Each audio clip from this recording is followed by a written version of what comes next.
அம்பாசமுத்திரம் அருகே விஷம் குடித்து தற்கொலை செய்து கொண்ட தனியார் பள்ளி மாணவரின் சடலத்துடன் உறவினர்கள் சாலை மறியலில் ஈடுபட்டதால் பரபரப்பு ஏற்பட்டது. நெல்லை மாவட்டம் அம்பாசமுத்திரத்தை அடுத்த வீரவநல்லூர் மானாபரநல்லூர் வடக்கு தெருவைச் சேர்ந்த தம்பதியர் சங்கரகுமார், முத்துலட்சுமி.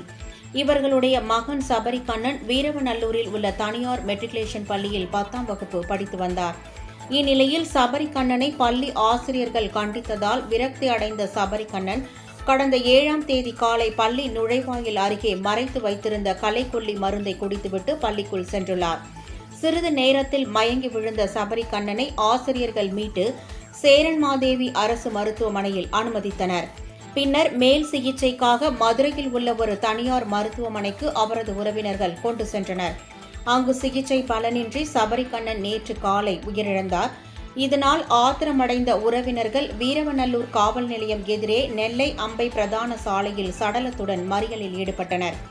தகவல் அறிந்து வந்த சேரன் மகாதேவி துணை கண்காணிப்பாளர் சத்யராஜ், அம்பாசமுத்திரம் காவல் துணை கண்காணிப்பாளர் சதீஷ்குமார் ஆகியோர் சபரிகண்ணன் உறவினர்களுடன் பேச்சு நடத்தினர். அப்போது பள்ளி தாளாளர், தலைமை ஆசிரியர், வகுப்பு ஆசிரியைகள் உட்பட 5 பேர் மீது வழக்கு பதிவு வேண்டுமென்று சபரிகண்ணனின் உறவினர்கள் கோரிக்கை வைத்தனர்.